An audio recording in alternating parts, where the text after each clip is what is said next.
Hi guys, Saint here, and I wanted to talk to you guys about the patch 14.9, all the changes, and how it's going to affect the game. So let's hop into it.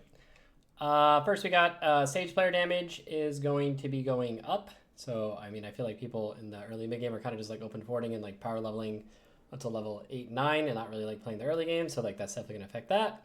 And then also with that as well, they're going to be making it more expensive to level to 8 to 9, and then also 9 to 10. So it's going to be a little bit harder to get that play around that and get those like 5 costs and like also those like really high 4 cost rolling odds. So definitely think they're trying to make it to where you can't just like power level throughout the game. Also the shop rolling odds, I think this one's like decently big change. Not just because of like the 4 cost changes, like they're basically making it harder to hit 4 costs on level 8 and also 4 costs on level 9, which will make it it'll affect the game in a couple ways. It'll make it to where it's like harder to hit 3-star 4 cost, which is I think there's a lot of 3-star 4 costs in the game right now, so there's definitely going to be seeing that change. But a big change to me with this is also like the 2 cost odds and the 3 cost or the 2 cost odds are going up by 2% on level 8, so it's a little bit easier to like roll for some 2 cost units, which we're going to get into later in the game. There actually are some like 2 cost builds that you can play nowadays. But you can actually like power level and like play around like going with 3-star 2 costs. We'll talk about that later. Then a lot of the encounters, they just change like how often they appear. Not really gonna go through that. I mean, it's just like whatever. Like the Kane is like more prevalent. Like some of the annoying ones have been removed, like Kha'Zix or whatever the experience one. And then like some of the basically the ones that like will randomly swing the game, and it's like difficult to plan around. They're basically removing a lot of those or making them appear less often. Artifact anvils now show 4 artifacts instead of 3. That's because they're adding a bunch of artifacts into the game, and also they're adding like a bunch of Ornn items in the game. Like Ornn will always show 4 artifacts now, so it's gonna give you a little bit more variety of what you can pick. And now they changed a lot of the traits, not like massive changes. Like they like gave Arcanist a minor buff, and then they gave like 6 Dryad. They toned it down a little bit, but I mean that's only 6 Dryad. I still think Dryad will be still pretty good. Duelist, they buffed the attack speed, which I don't think changes literally anything at all. Like, I never thought attack speed was what was holding Duelist back. It's like a faded change. It doesn't really change that much because Set was basically bugged and giving like more Omnivant that he should have. So this is like a kind of neutral change. They changed 7 Fortune to not be like such a like insta win out. They kind of like nerfed it and toned it down. Heavenly Units no longer scales with unit star level, and Heavenly now gives 70% more stats to Heavenly Units. Then they nerfed the amount that the flat amount that Heavenly is giving like to the whole team.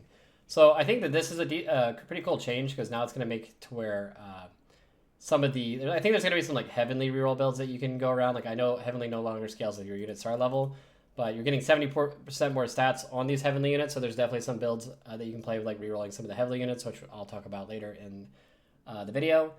And then they nerfed the Heavenly Omnivant bonus, which was completely ridiculous, like how much lifesteal that was giving, so that was definitely needed. They buffed Stray Reaver Kale on hit damage a little bit. That's the red Kale they're kind of like buffing, and also buffing the attack speed that it's giving as well. So red Kale is going to be a little bit stronger, but still like not... I don't think it'll be like anything exciting, like super exciting. And then they buffed Umbral on the full vertical by 5%, and then 15% if you could actually hit like the max Umbral thing, so... I'm not 100% sure this will push Umbral into being like a playable comp, but I'm sure if you get like some spats, like it could be pretty decent. Like 25% execute is like a pretty sizable execute range, so like I'm sure there's like some kind of Umbral build that like people will pull out that will be played. I don't know if it'll be like super ST or anything like that, but it's probably something you can hit if like you get like some free Umbral spats. They nerfed Darius. I mean, Darius is broken opener, and then they buffed Kog'Maw at 2 and 3 star. So maybe Cog reroll will come back into the meta. Like one of the reasons why Cog was unplayable in this meta was because Heavenly Kane was basically just run you over every single time. Heavenly Kane got nerfed, and they gave Cog a minor buff. So I wouldn't be surprised to see Cog reroll having a big resurgence in this patch. This is a really cool change to me, is they buffed Riven by 45% 80 at 3 stars. So I think if you go like blue buff BT Titans or like maybe some other damage items, I could definitely see a reroll Riven build being played. Like I think I saw in like the Chinese patch, they got the patch a little bit early. People are playing reroll Riven on that, and we'll talk about how to build that out later into the video. They gave Alun a very small buff, not really that big a deal, but could be nice if you're running vertical Umbral like we talked about. Bard got a 580 buff, which is okay. you know, and Triss got a 580 buff as well, and they kind of like changed her ability a little bit, but not really that much of a change. They gave Volibear more healing, but like I don't know, it's not really like anything too crazy. Like I know they like changed Titans and nerf Titans or whatever to not be as good on him, so maybe this will like kind of bring him more in line. I think duelists like are probably playable from like a super high roll position, but I don't think they're going to be like something that you're going to force. This is a really big change to me though. Zoe, they changed it from 640% AP to 695. That is, and then the Ricochet also got buffed by 10. Like this is a massive amount of AP that like Zoe is going to get. And also remember they buffed Arcanist vertical earlier in the patch, so there's definitely I think a Zoe reroll build people could be playing, which we'll kind of like go into later in the video and talk about how to build that. But I definitely think Zoe's going to be like a viable carry in this patch. They nerfed Kane's armor to Mars, so he's not going to lifesteal tank as hard.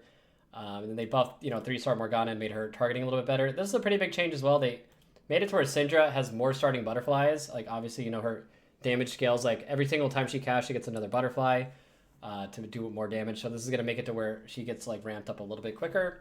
So probably bring her more in line with some of the other 4 costs. When they nerfed Lys's health and lower the amount of loot that it gives, I still think Lys is going to be insanely strong and probably the best or one of the best 5 costs in the game. I don't really think this changed very much. Like she's still ridiculous. A lot of augment changes, which we're not really going to like go too much into. It's just like kind of like minor nerfs and buffs, like just like making things like here and there like better or worse. Very small changes. Yeah, it's not really like, I mean they like nerfed built different. Built different was very powerful. What else we got? Raining Gold was obviously like way overpowered. Like it was still going to be good. Slammin's got nerfed. I think these are like the biggest changes, is because remember they're trying to make it to where you can't just go like fast level 8, fast level 9 on this patch as easily. And these are 2 of the biggest culprits for like that. Like you just get so much experience in gold from Raining Gold and Slammin. So with these nerfs, it's definitely going to do that. They're just like kind of lowering the overall amount of gold that's like flowing into the game. They nerfed Accomplice, another thing, gives too much gold. They nerfed a lot of the Call of the Chaos stuff and then buffed the 3-star 3 cost payout. And then going long got buffed. I think this is a pretty big buff actually, going from 8 to 10 gold. I definitely could see going long being viable on this patch. They nerfed Trash to Treasure because there's so many artifacts that are being put into the game and Arn items. And even on the live patch, like Trash to Treasure was by far the best prismatic in the game. So I'm actually kind of like glad to see this like get taken out. Like this thing was egregiously broken. And then they made Portable Forge, obviously talked about it earlier, it shows 4 artifacts at all stages. So even if you like take Portable Forge on like, stage 2, you're still going to see 4 artifacts. So I'm not really going to go into like all the different artifact changes just because there's so many of them. And a lot of them are like niche, like including like the support items and then all that kind of stuff. But I mean, there's a bunch of like different little crazy builds that you can play with these. And I'm sure like even just like if I sat here and like stared at this, I couldn't come up with all of them. I'm sure like, people will be theory crafting and like figuring out all sorts of crazy builds with these. And I'm sure they'll be a lot of fun. And then what else are we missing? There's a lot of these are 3-star 4 cost buffs. And then they changed a lot. Basically, a lot of these Crest augments, like Dragonlord, Behemoth Crest. Like you take Dragonlord Crest on 2-1, you get a Janna and a Diana. That's extremely powerful. Behemoth Crest, you get a Shen and a Thresh. That's 5 gold that you're getting there as well, and also a very strong opener. So I think a lot of these Crest augments are going to be like very, very powerful and going to be super strong for like having really good openers. I could definitely see these Crests being like not instant takes, but like pretty highly sought after takes like on your early game to get your game going and give you like a lot of momentum. And then this is just double up, doesn't really apply to anything. And we'll kind of talk about, I'll show you guys like 2 of the builds that I think that are going to be played. I saw some Chinese streamers playing some stuff like this. We'll go into this. There's a Kiana reroll build that I saw people playing, where basically you reroll Nico and Kiana and Kha'Zix and Malphite, and you have Soraka in there. You have Malphite.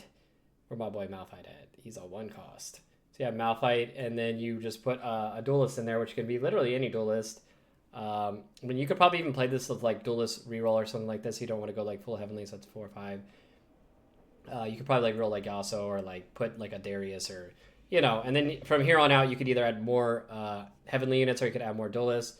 And then the standard items for Kiana, like you're basically just going to build her like you would build Kayn with like Edge of Night, our Titans, BT, and Last Whisper. And basically you're just going to sit on you're going to roll for this at like level 6, get your units upgraded. But remember we talked about earlier in the patch that they made it to where 2-cost have much higher odds on like level 8 with the changes. I think you don't have to sit here and like actually reroll all these things to 3-star. Like, yeah, if you're hitting a lot of them or you have heavenly reroll, you could probably sit on level 6 and reroll all these.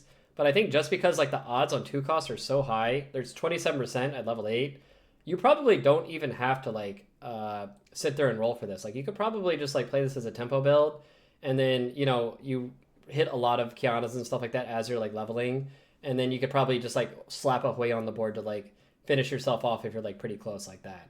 So I definitely could see this like being the way that you play this, and I think, you know, rerolling all these units is going to be like really good. The other one that I think is gonna kind of be played in the same way that we talked about, and then I think it goes kind of hand in hand with a build that's already popular on the meta, which is, you know, you guys, you know, the Silas carry build, right? But now they gave Riven like these massive buffs, and I think I could definitely see Riven like being something that is going to be able to carry. I figure you play this pretty much the same way that you would play Silas carry, because like Sages are really good on Sages are going to be really good for Riven to give it, you know, that lifesteal. And you just probably build this like Titans, BT, and then blue buff if you can get it. And then you probably just slap a Morello on your Morgana. And then all the same items that you would before on Silas or Galio. Probably do like Crown Guard, Spark, or something like that. Just something like this. But same thing is like if you're getting a lot of Rivens, let's say, you know, you're in stage 2 with a bunch of Rivens, or you're going to stage 2, you're finding more Rivens. You could probably like play around re-rolling Riven, or you could even re-roll Riven and Zyra. Like, I think there's like a bunch of different things like you could do with this. Like, I think Riven 3 is definitely going to be like a very viable build, and if you're high rolling it. And remember we talked about, like, since the odds are so easy to hit on level 8 with this Riven, 27% for 2-cost at level 8, you could just like hold all the Rivens as you're leveling. If you get close, throw a Hui on the board instead of Soraka, cook up the Riven 3, and then put Soraka in, you know, or play around something like that. Like, it's very easy, I think, to be power leveling and still hit these 3-star 2-costs. But those are two of the builds that I think are going to be kind of cool. And then the last one we can talk about is, remember we talked about Zoe being very powerful, and you're basically going to play as a vertical Arcanist. Like, you know, you're going to have your Lux, and you're going to have probably your Amumu, or actually, I don't know if you play with Amumu. I mean, you probably play with like Nautilus or something, like a better tank, like a 4-cost tank, because I mean, you could reroll these units, but I don't think it's like a must or whatever. But I think like the main ones you're going to be rerolling are like Zoe, and then you can even play this with like the Lux reroll, like the way you would play like the old variant. And then you just go like vertical Arcanist, like just go all the way up on the Arcanist, like as many as you can get, and play like Lysandra if you hit it, obviously. Where's Lysandra at? And then items will probably be like either blue buff or Sojin. I think both are going to be good on her. And then you probably go like a Gunblade maybe to like sustain your team. And then where's Gunblade? Gunblade, and then either like a Jewel Gauntlet or a Giant Slayer, or any of these like items that are going to give you a little bit more damage. Like even Archangels is fine. Like it could be any of this stuff. And then yeah, it's going to look something like or even Nashers. Actually, it's probably Nashers. What am I talking about? Because Nasher gets attack speed and allows you to cast more. Something like that. And then you just go like tank items, and then you can play around rerolling Zoe or these units. And same kind of thing. It's like, you know, I don't think you have to like sit here and reroll for all of this. Like you can just like hit the Zoe, and then like if you get it as you're like leveling, you can like get the Zoe 3 like that. And you can just off carry Syndra. Remember they buffed Syndra on this patch. But I definitely think Zoe 3 is going to be a very, very powerful comp if you're hitting it like at a quick speed on this patch. But yeah, I hope this helped you guys out, and good luck on the new patch, and I hope you guys have a lot of fun. Bye-bye.